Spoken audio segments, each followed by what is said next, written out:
Hi friends! నేనేంటి కార్‌లో కనిపిస్తున్నాను అనుకుంటున్నారా? అదేంటంటే పొద్దున్నే 5 గంటలకు లేసి, స్నానం చేసి, మెల్లగా రెడీ అయ్యి కార్తీకన్న దగ్గరికి వెళ్ళాను. అక్కడ బైక్ పెట్టి అన్న కార్‌లో ఆ అయ్యప్ప స్వామి గుడికి వెళ్ళడం జరిగింది. వెళ్తూ ఆ అయ్యప్ప స్వామి గుడికి చేరుకున్నాము. వెళ్ళగానే పెద్ద ద్వారం కనిపించింది. అందులో నుండి లోపలికెళ్ళి కాళ్ళు కడుక్కొని ఆ అయ్యప్ప స్వామిని దర్శించుకోవడానికి వెళ్తున్నాము. ఇలా వెళ్తుండే అయ్యప్ప స్వామి భక్తులు నవగ్రహ పూజలు చేస్తున్నారు. అటు నుంచి లోపలికి వెళ్ళగానే అయ్యప్ప మాల వేసుకున్న భక్తులు చాలామంది ఉన్నారు. ఇటువైపు చూసినా ఆ అయ్యప్ప గుడి భక్తులతో కిటకిటలాడుతుంది.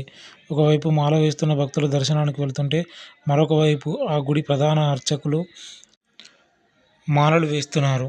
అలా మేము కూడా కాసేపు ఆ అయ్యప్ప దర్శనానికై లైన్‌లో నిలబడి వేచి చూస్తున్నాము. చూస్తుండగానే ఆ హరిహరుల సుతుడైన అయ్యప్ప స్వామి దర్శనం కలిగింది. ఆయన దర్శనంతో మనసెంతో పులకరించింది. స్వామియే శరణమయ్యప్ప అన్న శరణఘోషలు ఆ గుడి అంతటా ప్రజ్వలించాయి. ఆ స్వామి దర్శనంతో మనసంతా ప్రశాంతతతో నిండిపోయింది.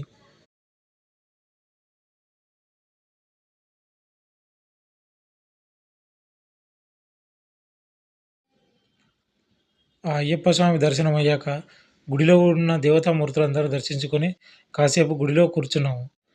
ఆ స్వామిని మనసారా శరణు కోరుకుంటూ బయటికి వచ్చేసాము.